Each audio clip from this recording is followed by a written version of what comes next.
ಬಂಧುಗಳೇ ನಮಸ್ಕಾರ, ಹೇಗಿದ್ದೀರಿ ನೀವೆಲ್ಲರೂ? ನಾನು ಸುಬ್ರಹ್ಮಣ್ಯ ಎಸ್ ಹಂಡಿಗೆ. ಬಂಧುಗಳೇ, ಚಂದ್ರಬಾಬು ನಾಯ್ಡು ಆಂಧ್ರದ ಜನರಿಗೆ, ಆಂಧ್ರದ ರಾಜಕಾರಣಕ್ಕೆ ಚಿರಪರಿಚಿತ ಹೆಸರು. ಆಗಾಗ ದೇಶದ ರಾಜಕಾರಣದಲ್ಲಿ ಸದ್ದು ಮಾಡುವ ಮೂಲಕ ದೇಶದ ಜನರಿಗೂ ಪರಿಚಿತವಾಗುವಂತ ಹೆಸರು ಅಂದ್ರೆ ಅದು ಚಂದ್ರಬಾಬು ನಾಯ್ಡು. ಇದೀಗ ಮತ್ತೊಮ್ಮೆ ದೇಶದ ರಾಜಕಾರಣದಲ್ಲಿ ಪ್ರಮುಖ ಪಾತ್ರವನ್ನು ವಹಿಸ್ತಾ ಇದ್ದಾರೆ. ಹೀಗಾಗಿ ಚಂದ್ರಬಾಬು ನಾಯ್ಡು ಕುರಿತಂತೆ ಸಾಕಷ್ಟು ಚರ್ಚೆಯೂ ಕೂಡ ಶುರುವಾಗಿದೆ. ಬಂಧುಗಳೇ, ಚಂದ್ರಬಾಬು ನಾಯ್ಡು ರಾಜಕೀಯವೇ ಅಂತ್ಯ ಆಗಿಬಿಡ್ತು, ಚಂದ್ರಬಾಬು ನಾಯ್ಡು ಬದುಕು ಮುಗಿದು ಹೋಗಿಬಿಡ್ತು, ಇಂಥದ್ದೊಂದು ಚರ್ಚೆ ನಡೆಯುವಂತ ಸಂದರ್ಭದಲ್ಲಿ ರಾಜಕಾರಣದಲ್ಲಿ ಮತ್ತೊಮ್ಮೆ ಎದ್ದು ಬಂದಂತ ಪರಿ ಇದೆಯಲ್ಲ, ಅದು ಸಾಮಾನ್ಯ ಅಲ್ವೇ ಅಲ್ಲ. ಎಲ್ಲವೂ ಮುಗಿದು ಹೋಯ್ತು ಎನ್ನುವಂತ ಸಂದರ್ಭದಲ್ಲಿ ಚಂದ್ರಬಾಬು ನಾಯ್ಡು ದುತ್ತಂತ ಎದ್ದು ನಿಂತಿದ್ದಾರೆ. ಇದೀಗ ಆಂಧ್ರದ ಮುಖ್ಯಮಂತ್ರಿ ಆಗ್ತಿದ್ದಾರೆ. ಮತ್ತೊಂದು ಕಡೆಯಿಂದ ದೇಶದ ರಾಜಕಾರಣದಲ್ಲೂ ಕೂಡ ಬಹಳ ದೊಡ್ಡ ಮಟ್ಟಿಗೆ ಸದ್ದು ಮಾಡ್ತಾ ಇದ್ದಾರೆ.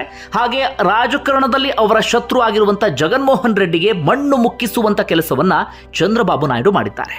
ಹಾಗಾದ್ರೆ ಯಾರಿದು ಚಂದ್ರಬಾಬು ನಾಯ್ಡು? ಅವರ ಬದುಕಿಗೆ ಸಂಬಂಧಪಟ್ಟ ಹಾಗೆ ಒಂದಷ್ಟು ಸಂಗತಿಯನ್ನು ಗಮನಿಸ್ತಾ ಹೋಗೋಣ.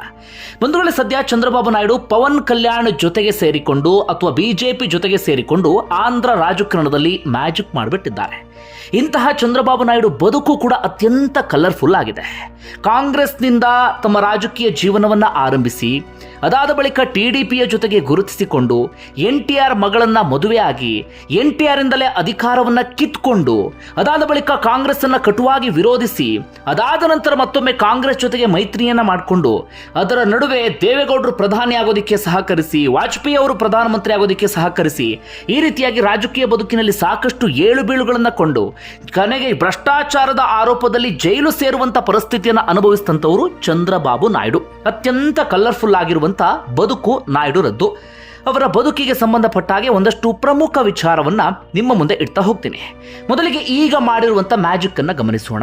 ಬಂಧುಗಳೇ, 2019 ಚುನಾವಣೆಯಲ್ಲಿ YSRCP ಜಗನ್ಮೋಹನ್ ರೆಡ್ಡಿ ನೇತೃತ್ವದ ಪಕ್ಷ ಹೆಚ್ಚು ಕಡಿಮೆ ಕ್ಲೀನ್ ಸ್ವೀಪ್ ಮಾಡಿಬಿಟ್ಟಿತ್ತು. ಜಗನ್ಮೋಹನ್ ರೆಡ್ಡಿಯ ಅಲೆಯಲ್ಲಿ ಚಂದ್ರಬಾಬು ನಾಯ್ಡು ಕಂಪ್ಲೀಟ್ ಆಗಿ ಕೊಚ್ಚಿಕೊಂಡು ಹೋಗಿಬಿಟ್ಟಿದ್ರು. ಇದರ ಪರಿಣಾಮ ಎನ್ನುವಂತೆ ಚಂದ್ರಬಾಬು ನಾಯ್ಡು ಕೆಲವು ಸ್ಥಾನಗಳಿಗೆ ಸೀಮಿತ ಆಗಿಬಿಟ್ಟಿದ್ರು. ಅದಾದ ಬಳಿಕ ನಾನಾ ರೀತಿಯಲ್ಲಿ ಚಂದ್ರಬಾಬು ನಾಯ್ಡು ವಿರುದ್ಧ ಸೇಡು ತೀರಿಸಿಕೊಳ್ತಾರೆ. ಪ್ರಜಾವೇದಿಕೆ ಎನ್ನುವಂಥದ್ದು ದೊಡ್ಡ ಕಟ್ಟಡವನ್ನ ಕಟ್ಟಿರ್ತಾರೆ, ಚಂದ್ರಬಾಬು ನಾಯ್ಡು ಕಟ್ಟಿಸಿರ್ತಾರೆ. ಅದನ್ನ ನೆಲಸಮ ಮಾಡಿಸಿಬಿಡ್ತಾರೆ ಜಗನ್ಮೋಹನ್ ರೆಡ್ಡಿ. ಅದಾದ ಬಳಿಕ 2000 ನಾಯ್ಡುರನ್ನ ಜೈಲಿಗೂ ಕೂಡ ಕಳಿಸ್ತಾರೆ. ಹೆಚ್ಚು ಕಡಿಮೆ 2 ತಿಂಗಳು ಚಂದ್ರಬಾಬು ನಾಯ್ಡು ಜೈಲಿನಲ್ಲಿ ಕಾಲ ಕಳೆಯುವಂತ ಪರಿಸ್ಥಿತಿ ಎದುರಾಗುತ್ತೆ. ಅದಾದ ಬಳಿಕ ಹೊರಗಡೆ ಬಂದು ಕಣ್ಣೀರನ್ನ ಹಾಕ್ತಾರೆ. ನಾನು ಮತ್ತೊಮ್ಮೆ ವಿಧಾನಸೌಧಕ್ಕೆ ಹೋಗೋದಾದ್ರೆ ಗೆಲುವನ್ನ ಸಾಧಿಸಿ ಅಂತ ಹೇಳಿ ಶಪಥವನ್ನ ಮಾಡ್ತಾರೆ. ಅಂತಿಮವಾಗಿ ಅದೇ ಶಪಥದ ಪ್ರಕಾರವಾಗಿ ಇವತ್ತು ಗೆಲುವನ್ನ ಸಾಧಿಸಿದ್ದಾರೆ. ಅದು ಕೂಡ ಸಾಮಾನ್ಯವಾದಂಥ ಗೆಲುವಲ್ಲ, ಅತಿ ದೊಡ್ಡ ಗೆಲುವು. ಈ ಮೂಲಕ ಜಗನ್ಮೋಹನ್ ರೆಡ್ಡಿಗೆ ಮಣ್ಣು ಮುಕ್ಕಿಸುವಂತಹ ಕೆಲಸ, ತೀವ್ರ ಮುಖಭಂಗ ಮಾಡುವಂಥ ಕೆಲಸವನ್ನ ಚಂದ್ರಬಾಬು ನಾಯ್ಡು ಮಾಡಿದ್ದಾರೆ. ವಯಸ್ಸಿನಲ್ಲಿ ತಮ್ಮಗಿಂತ ಚಿಕ್ಕವರಾಗಿದ್ದರೂ ಕೂಡ ಜಗನ್ಮೋಹನ್ ರೆಡ್ಡಿ ಚಂದ್ರಬಾಬು ನಾಯ್ಡುರನ್ನ ನಡೆಸಿಕೊಂಡಂಥ ರೀತಿ, ಪದೇ ಪದೇ ಅವರಿಗೆ ಟಾರ್ಚರ್ ಕೊಟ್ಟಂತಹ ರೀತಿ, ಇದೆಲ್ಲವೂ ಕೂಡ ಆಂಧ್ರ ರಾಜಕಾರಣದಲ್ಲಿ ಸಾಕಷ್ಟು ಚರ್ಚೆಗೆ ಗ್ರಾಸವಾಗಿತ್ತು. ಕೊನೆಗೆ ಚಂದ್ರಬಾಬು ನಾಯ್ಡುರನ್ನ ಜೈಲಿಗೆ ಕಳಿಸಿ ಜಗನ್ಮೋಹನ್ ರೆಡ್ಡಿ ತಮ್ಮ ತಲೆ ಮೇಲೆ ತಾವೇ ಕಲ್ಚಪ್ಪಡಿ ಎಳ್ಕೊಂಡು ಬಿಟ್ರು ಅಂತ ರಾಜಕಾರಣದಲ್ಲಿ ಇದೀಗ ಒಂದಷ್ಟು ವಿಶ್ಲೇಷಣೆಯನ್ನ ಮಾಡಲಾಗ್ತಾ ಇದೆ. ಜೈಲಿಗೆ ಕಳಿಸಿಲ್ಲ ಅಂತಾಗಿದ್ರೆ ಚಂದ್ರಬಾಬು ನಾಯ್ಡು ಈ ಪರಿಯಾದಂಥ ವಿಕ್ಟರಿಯನ್ನು ಸಾಧಿಸೋಕೆ ಸಾಧ್ಯ ಆಗ್ತಿಲ್ಲ ಎನ್ನುವಂಥ ಚರ್ಚೆಯೂ ಕೂಡ ನಡೀತಾ ಇದೆ.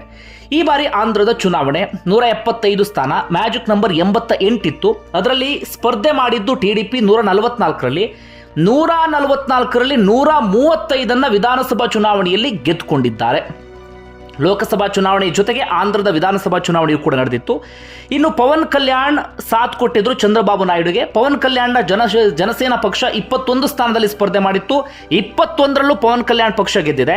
2 ಲೋಕಸಭಾ ಕ್ಷೇತ್ರದಲ್ಲಿ ಸ್ಪರ್ಧೆ ಮಾಡಿದ್ರು, ಅದರಲ್ಲೂ ಕೂಡ ಪವನ್ ಕಲ್ಯಾಣ್ ಗೆದ್ದು ಬಿಟ್ಟಿದ್ದಾರೆ. ಚಂದ್ರಬಾಬು ನಾಯ್ಡು ಜೊತೆಗೆ ಪವನ್ ಕಲ್ಯಾಣ್ ಕೂಡ ಆಂಧ್ರದ ರಾಜಕೀಯದಲ್ಲಿ ದೊಡ್ಡ ಮ್ಯಾಜಿಕ್ ಅನ್ನೇ ಮಾಡಿದ್ದಾರೆ.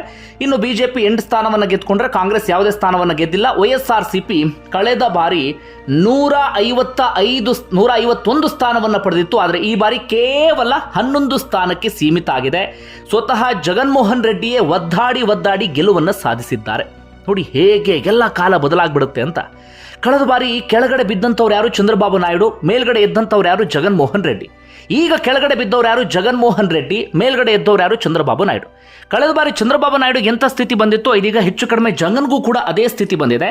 ಕಳೆದ ಬಾರಿ ಜಗನ್ ಯಾವ ರೀತಿಯಾಗಿ ನಾನಾ ರೀತಿಯಲ್ಲಿ ಕಾಟ ಕೊಟ್ಟಿದ್ರು, ಈ ಸರ್ತಿ ಚಂದ್ರಬಾಬು ನಾಯ್ಡು ಕೂಡ ಜಗನ್ಮೋಹನ್ ರೆಡ್ಡಿ ಕಾಟ ಕೊಡಬಹುದು ಎನ್ನುವಂಥ ಒಂದಷ್ಟು ಚರ್ಚೆ ಬಹಳ ಜೋರಾಗಿ ನಡೀತಾ ಇದೆ. ಇನ್ನು ಚಂದ್ರಬಾಬು ನಾಯ್ಡು ಲೋಕಸಭಾ ಚುನಾವಣೆಯಲ್ಲಿ ಸ್ಪರ್ಧೆ ಮಾಡಿದ 17 ಲೋಕಸಭಾ ಕ್ಷೇತ್ರದಲ್ಲಿ ಅವರ ಟಿಡಿಪಿ ಪಕ್ಷ 16ರಲ್ಲಿ ಗೆಲುವನ್ನು ಸಾಧಿಸಿ ಬಿಟ್ಟಿದೆ.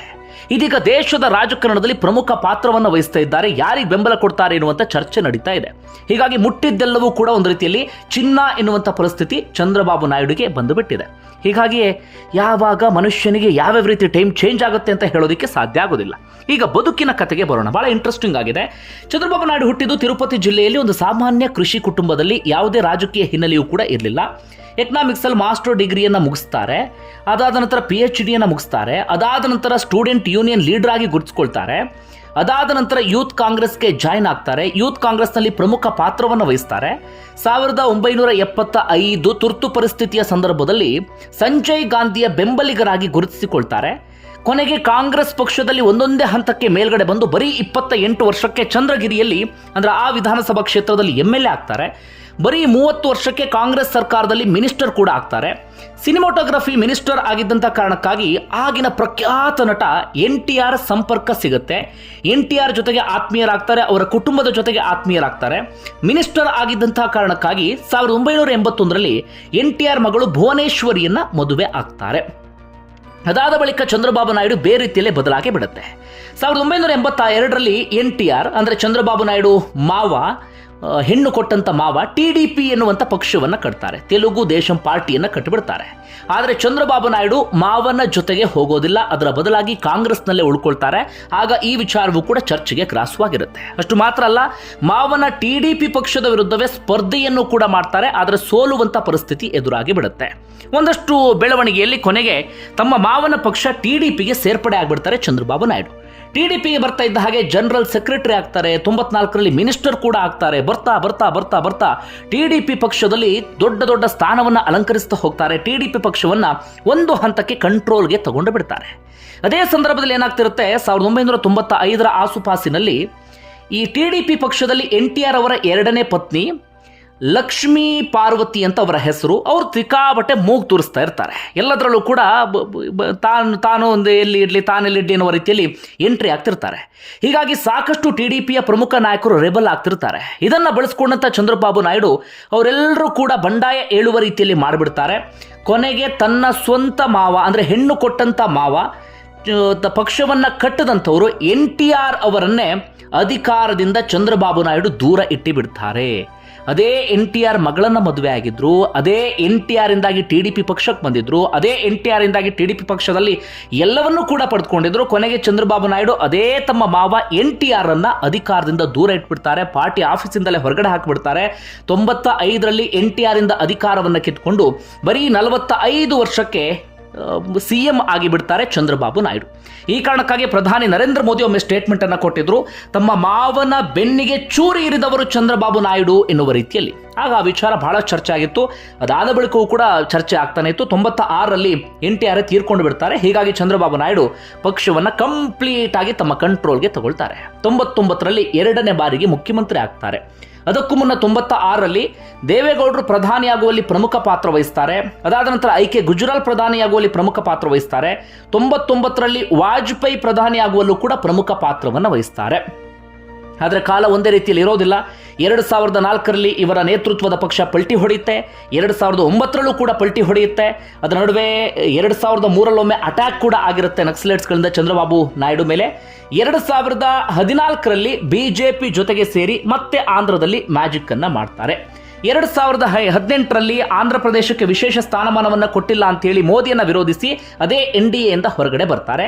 2019ರಲ್ಲಿ ಕಾಂಗ್ರೆಸ್ ಜೊತೆಗೆ ಸೇರ್ತಾರೆ. ಆದರೆ ಕಂಪ್ಲೀಟ್ ಆಗಿ YSRCP ಜಗನ್ಮೋಹನ್ ರೆಡ್ಡಿಯ ಎದುರುಗಡೆ ಮಕಾಡೆ ಮಲಗ್ತಾರೆ ಅಥವಾ ಮುಗ್ಗರಿಸಿ ಬೀಳ್ತಾರೆ ಚಂದ್ರಬಾಬು ನಾಯ್ಡು. ಅದಾದ ಬಳಿಕ ಜೈಲಿಗೆ ಹೋಗುವಂಥ ಪರಿಸ್ಥಿತಿಯು ಎದುರಾಗುತ್ತೆ. ಇದೀಗ ಮತ್ತೊಮ್ಮೆ ಕಂಬ್ಯಾಕ್ ಮಾಡಿದ್ದಾರೆ. ಆಂಧ್ರ ರಾಜಕಾರಣದಲ್ಲಿ ಪ್ರಮುಖ ಪಾತ್ರವನ್ನು ವಹಿಸ್ತಾ ಇದ್ದಾರೆ. ಚಂದ್ರಬಾಬು ನಾಯ್ಡು ರಾಜಕೀಯದಲ್ಲೂ ಕಲರ್ಫುಲ್ ಆಗಿರುವಂಥ ಬದುಕು, ಅವರ ವೈಯಕ್ತಿಕ ಜೀವನದಲ್ಲೂ ಕೂಡ ಅತ್ಯಂತ ಕಲರ್ಫುಲ್ ಆಗಿರುವಂಥ ಬದುಕು ಅಂದ್ರೂ ಕೂಡ ತಪ್ಪಾಗ್ಲಿಕ್ಕಿಲ್ಲ. ಈಗ ಚಂದ್ರಬಾಬು ನಾಯ್ಡು ಇಡೀ ದೇಶಾದ್ಯಂತ ಬಹಳ ದೊಡ್ಡ ಮಟ್ಟಿಗೆ ಸದ್ದು ಮಾಡ್ತಿದ್ದಾರೆ, ಸುದ್ದಿ ಮಾಡ್ತಿದ್ದಾರೆ. ಬಂಧುಗಳೇ, ನಿಮ್ಗೆ ಏನಿಸುತ್ತೆ ಅದನ್ನು ಕಮೆಂಟ್ ಬಾಕ್ಸಲ್ಲಿ ಮೆನ್ಷನ್ ಮಾಡಿ. ಧನ್ಯವಾದ ವಿಡಿಯೋ ನೋಡಿದ್ದಕ್ಕಾಗಿ.